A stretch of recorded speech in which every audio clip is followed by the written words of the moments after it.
사도행전 2장 29절부터 36절까지 오늘 아침에 갑자기 모세오경의 최종 목적이 예수는 그리스도라는 것을 증언하기 위한 것이었다 하는 생각이 마음속을 파고들더라고요.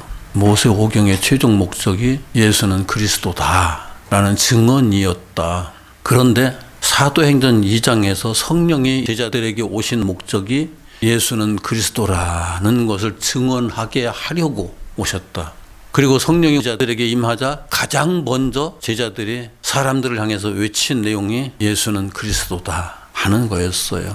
그게 목적이었으니까 우리가 이걸 오랫동안 간과하고 있지는 않았었는지, 모세오경을 율법으로만 인식하고 율법적인 해석만 하려고 매달려 있었던 그 모습들이 그렇다고 해서 제대로 해석한 것도 아니고, 모세오경의 율법을 기껏해야 20장 이후에 골비석에 새겨진 그 내용들과 제사법에 관한 여러 가지 내용들, 그 법조항들을 설명하기 위해서 애를 썼던 모습들은 보였지만, 모세오경을 통해서 예수는 주와 그리스도다 라고 선명하게 해석하는 사람들이 제가 여지껏 듣고 본 바로는 없었어요. 그리고 사도행전 2장에서도 성령의 사건을 엄청나게 강조하는 사람들이 많았었는데, 성령이 너에게 임하시면 너희가 권능을 받고 예루살렘과 유대와 사마리아와 온 땅에 이르러 내 증인이 되리라. 거기 핵심은 예수 그리스도의 증인이 된다는 것이고, 예수는 그리스도다라고 하는 사실을 증거하는 것이 핵심인데, 성령이 임하시면 너희가 권능을 받고, 거기에 초점이 맞추어져서 많은 사람들이 그 권능을 받기 위한 목적으로 성령 이야기를 하고 있었던 것이 아닌가. 제가 느끼기에는 계속 그랬거든요. 권능을 주시는 목적이 예수는 그리스도다라는 걸 증언하게 하기 위해서, 증명하게 하기 위해서 성령을 주시겠다고 말씀하셨는데, 성령으로 오시겠다고 말씀하셨는데, 주는 그리스도라는 걸 증명하는 것보다 우선 권능에 초점이 맞춰져 있어가지고, 그리고 신비적 체험에 초점이 맞춰져 있어가지고 너무나 많은 문제들을 일으켰어요. 오늘 아침에 이걸 짧게 정리해가지고 제 목소리에 귀를 기울이고 있던 목사님한테 보냈더니만 1시간 전에 아멘이라고 메시지가 왔더라고요. 그런데 모세오경을 토라라고 전통적으로 부르거든요. 토라로 복음이 증명되지 않는다면 예수는 그리스도다, 이게 복음이거든요. 토라로 복음이 증명되지 않는다면 그 복음은 잘못된 거예요. 분명히.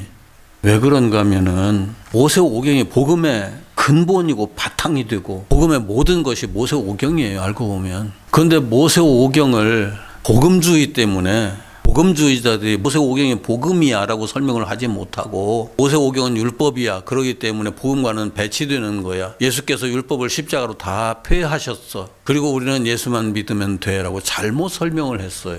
예수께서 율법을 폐하러 오신 것이 아니라 온전케 하러 오셨다고 말씀하셨잖아요. 율법을 가지고서 예수를 설명하지 못하면 예수를 설명할 길이 없고 복음을 증명할 길이 없어요. 이제 나머지는 무조건 우격다짐으로 믿어라 하는 방법밖에 없는 거예요. 그런데 믿음이라는 건 논리적으로 증명이 돼야 믿잖아요. 논리적으로 증명이 되지 않는 걸 어떻게 믿어요? 우리가 어떤 사람의 말을 듣다가 그 사람을 믿는 것도 내가 듣기에 논리적으로 저 사람의 말이 맞아 할 때 믿음이 가거든요.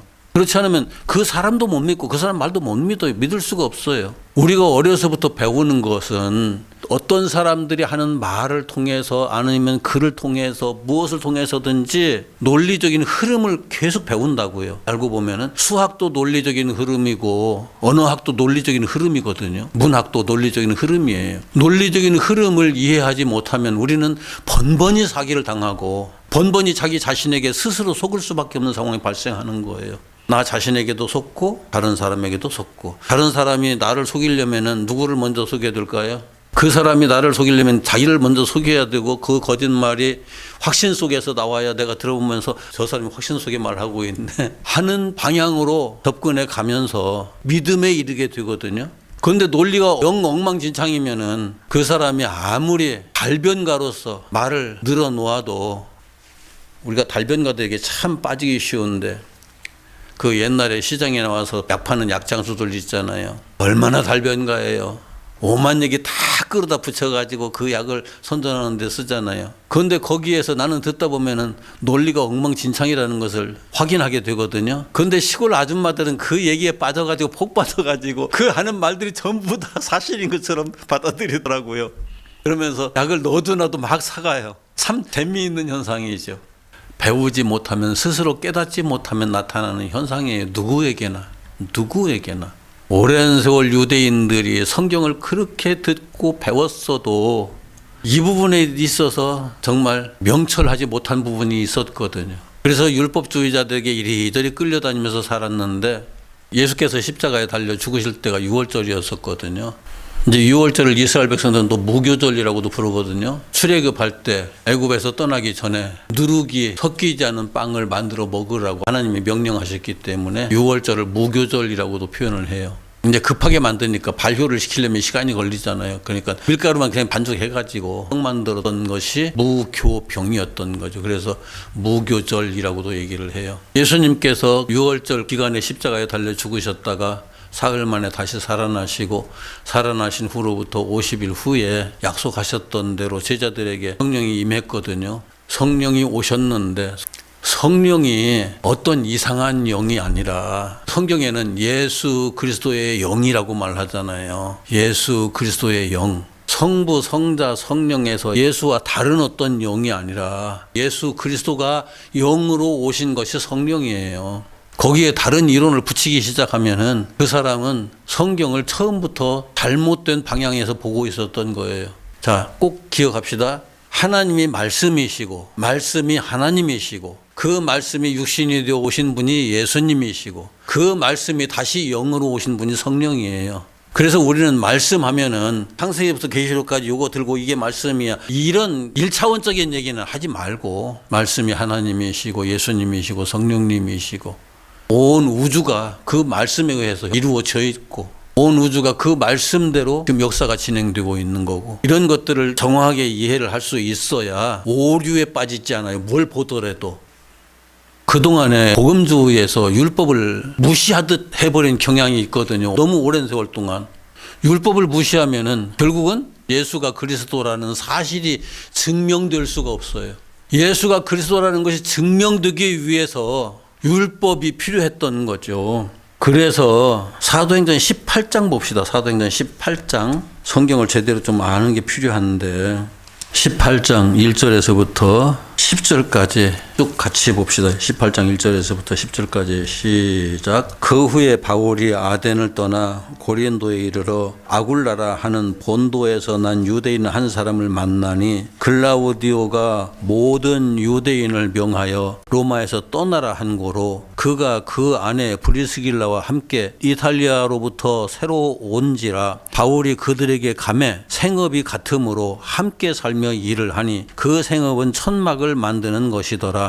안식일마다 바울이 회당에서 강론하고 유대인과 헬라인을 권면하니라. 실라와 디모데가 마게도냐로부터 내려오매 바울이 하나님의 말씀에 붙잡혀 유대인들에게 예수는 그리스도라 밝히 증언하니, 그들이 대적하여 비방하거늘 바울이 옷을 털면서 이르되 너희 피가 너희 머리로 돌아갈 것이요 나는 깨끗하니라. 이후에는 이방인에게로 가리라 하고 거기서 옮겨 하나님을 경유하는 디도 유스도라 하는 사람의 집에 들어가니, 그 집은 회당 옆이라. 또 회당장 그리스보가 온 집안과 더불어 주를 믿으며 수많은 고린도 사람도 듣고 믿어 세례를 받더라. 밤에 주께서 환상 가운데 바울에게 말씀하시되 두려워하지 말며 침묵하지 말고 말하라. 내가 너와 함께 있음에 어떤 사람도 너를 대적하여 해롭게 할 자가 없을 것이니, 이는 이 성중에 내 백성이 많음이라 하시더라. 1년 6개월을 머물며 그들 가운데 하나님의 말씀을 가르치니라.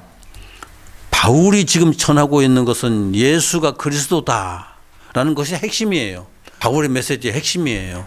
그런데 유대인들이 거의 다 율법주의자들이거든요. 율법을 지켜야만 하나님께로부터 우리가 인정을 받고 구원을 받을 수 있는데, 율법이 말하는 것이 그리스도고 하나님의 메시아고, 그 그리스도가 바로 예수야라고 말하는 바울을 말을 듣다 보면은 유대인들이 할 때는 그럼 율법은 어떻게 하라는 것이야? 율법에 대한 오해가 율법이 우리로 하여금 그리스도를 너희들이 만나야 돼, 메시아를 만나야 돼, 구원자를 만나야 돼라는 의미라고 바울이 설명을 해도 그게 이해가 안 되는 거예요. 그런데 지금도 너무나 많은 사람들이 율법을 그리스도를 만나야 하는 도구야라고 설명하는 게 굉장히 서툴러요. 서툴다기보다는 잘 몰라요. 율법은 그리스도를 만나는 도구야. 그리스도를 만나게 하려는 하나님의 방편이야. 그게 은혜야. 이것을 율법이 은혜라고 말하면은 듣는 사람들이 요즘 목사들도 갑자기 뻥해지는 때가 참 많아요. 율법은 율법이 왜 율법이 은혜가 되는 거야?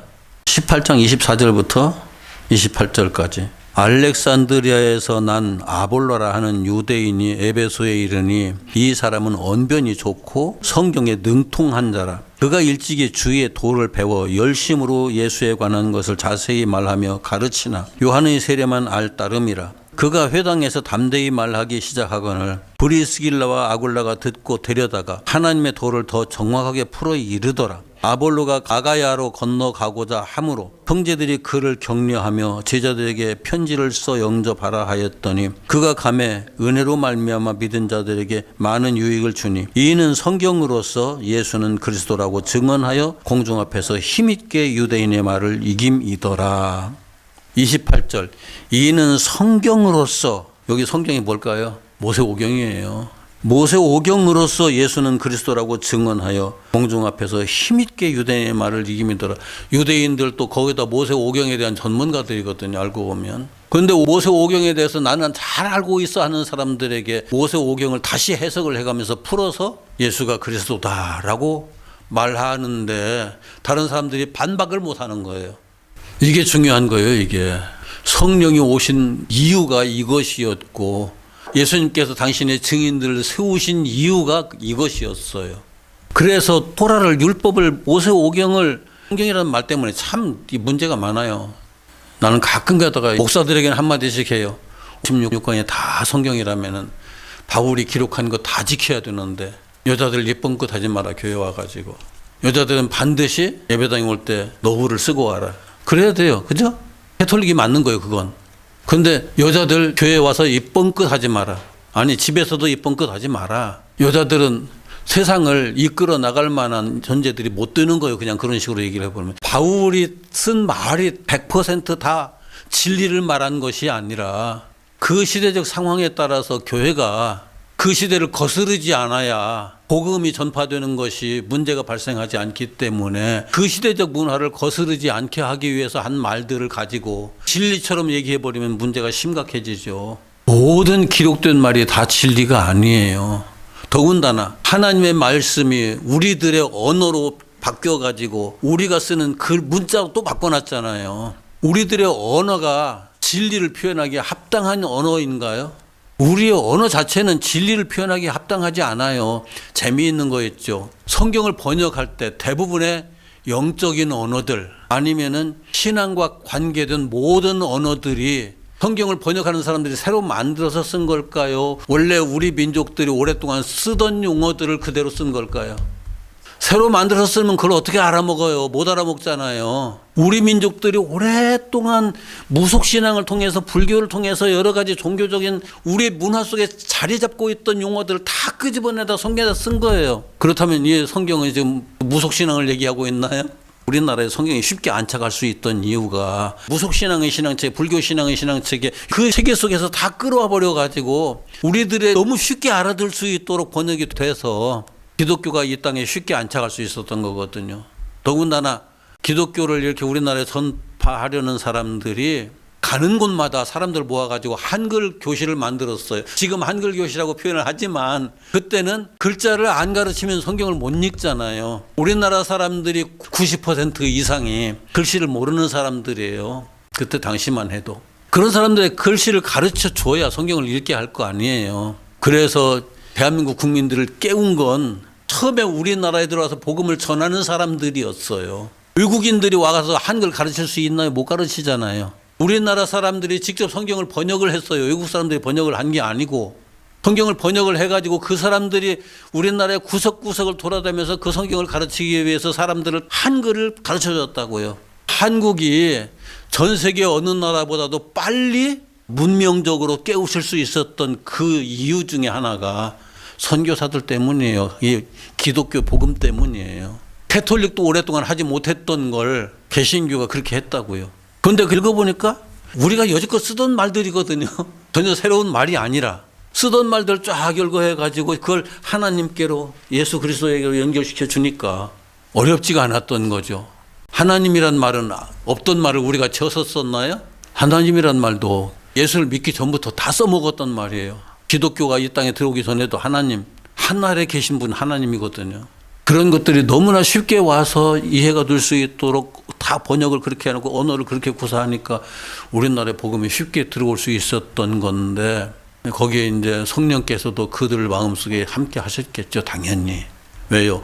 복음의 목적이, 성령의 목적이, 성령께서 일하시는 목적이 그거니까. 그럼 성령의 목적이 그거라면은 하나님의 종, 말씀의 종이라고 하는 사람들의 그 삶의 목적이 어디에 맞추어져야 될까요? 예수는 그리스도다. 모세오경은, 성경은 오직 예수를 그리스도라고 증언하기 위한 말씀이었다. 그것을 설명하는데 온 힘을 다 기울여야만 그가 진정한 메신저고 말씀의 증인이 되는 거예요. 그런데 오늘날 목회하는 현장을 보건노라면 예수는 그리스도라는 게 그렇게 중요하지 않아요. 오라 우리가 세상을 변화시키자, 이게 중요해요. 성경은 세상이 변화할 수 있는 거라고 우리에게 가르치나요? 성경은 세상이 변화될 수 없는 거라고 우리들에게 가르쳐요. 세상이 변화될 수 없는 거다. 변화되지 않는다. 자, 쉽게 비유를 들어 설명하죠. 군인들이 훈련받는 훈련소 있어요.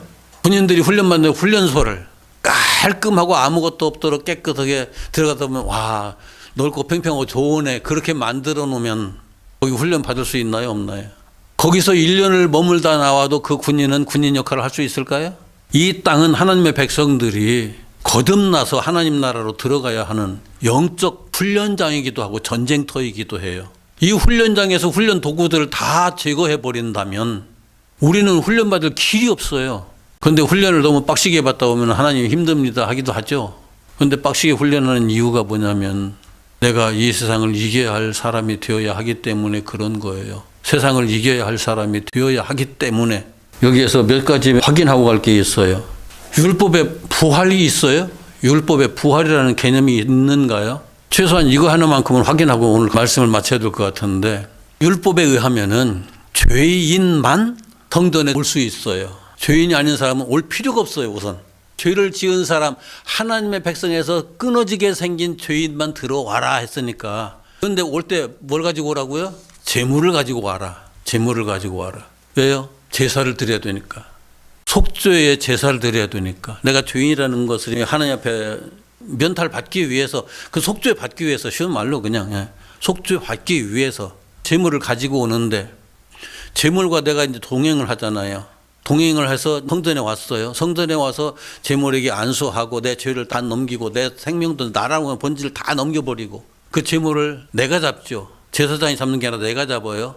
나를 넘겼으니까 나를 누가 잡는 거예요? 내가 나를 잡는 거예요. 알고 보면 내가 나를 잡는 것뿐만이 아니라 그 제물은 또 누구를 상징해요?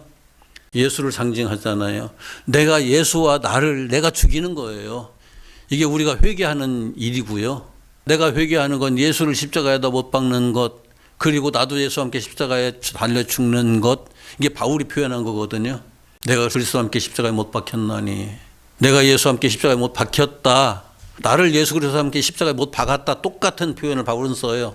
그게 예수를 십자가에다 못 박는 것하고 나를 십자가에다 못 박는 것이 동시에 일어나거든요. 십자가에서 못 박아 죽이는 것이 번제단에서 제물을 불에 사르는 거예요. 번제단에 불에다 살라서 완전히 태워버리는 것. 이게 회개의 과정이거든요. 완전히 태워버리면 죄밖에 안 남죠. 그 죄를 제사장이 모아가지고 이스라엘 백성들의 그 진영에서 멀리 떨어져 있는 곳, 오직 제사장만 아는 곳에다 갖다 버리고 오죠. 그리고 나서 그 제사 지낸 사람이 성막에 들어가는 것이 아니라 그 제사의 전 과정을 그와 함께 했던 제사장이 들어가요. 왜? 하나님을 만나려 제사 지낸 사람이 죄 용서를 받았으면 그 사람이 성소에 들어가서 하나님을 만나야 되는데 왜 그 사람 못 들어가고 제사장이 들어갈까요? 그 제사장은 부활한 새로운 피조물이 된 나를 상징하는 거예요. 그래서 우리가 왕 같은 제사장이 되었다고 바울이 선언하는 거예요. 예수 그리스도와 함께 십자가에 달려 죽은 사람은 이미 왕같은 제사장이 되었기 때문에 성소에 들어갈 수 있는 자격을 얻었다. 그게 부활한 나를 의미하는 거예요. 그게 부활의 상징이에요. 번제단을 거쳐서 번제단에서 그 사람은 죽고 사라지고 번제단까지의 제사의 과정을 함께했던 제사장이 그 제사장은 또 예수이기도 하고 나이기도 하고 이게 상징성이에요. 성경이 말하고 있는 상징성. 그 제사장이 성소에 들어가서 거기서 향을 피우고 나오고 당신은 죄 용서 받았습니다 라고 와서 선언해 주고 집으로 돌아가는 과정들이 진행되거든요. 그러니까 성경에 기록된 대로 예수께서 부활하셨다. 어린 양이 부활했다. 나도 부활했다. 그렇게 얘기가 되는 거예요. 이제 그 이야기를 알아듣는 사람들이 이 상징성을 이해를 해야 율법이 말하고 있는 모든 과정들에 대한 내용을 이게 하나님께서 우리들에게 보여주신 하나의 상징이야 라고 하는 것을 정확히 이해를 해야 그게 예수 그리스도의 부활이고 나의 부활이었다라고 설명을 하면 알아듣죠. 그렇지 않으면 못 알아듣죠. 부활은 신약교회에서 예수님께서 이 땅에 오셔서 33년을 사시다가 십자가에 죽으시고 사흘 만에 다시 살아나신 그 사건만 얘기를 해버리면 율법에 예수께서 부활하셨다는 말 설명을 못하죠. 율법에 나의 부활이 있다고도 얘기를 못하죠.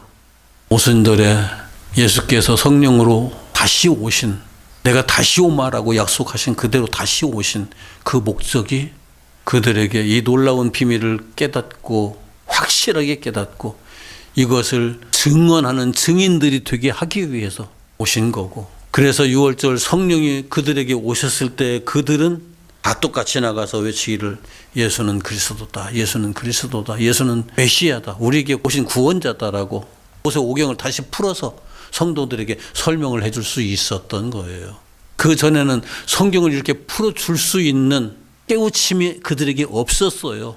예수의 영이 그들에게 들어와서 비로소 그 영이 그들과 하나가 되는 그 순간에 비로소 그 모든 것들이 확 열리면서 성경을 풀어줄 수 있는 사람들이 됐던 거고, 이 아볼로라는 사람도 성경에 대해서 빠삭하지만 이 부분에 대해서 명쾌하게 이해를 못했는데 브리스길라와 아굴라하고 아볼로를 만나가지고 그 성경에 박식한 성경 지식에다가 이걸 딱 더해주니까 아볼로가 거기에서 같이 확 열려가지고 성경으로서 예수는 그리스도라고 증언하며 공동 앞에서 힘있게 유대인들의 말을 이깁니더라.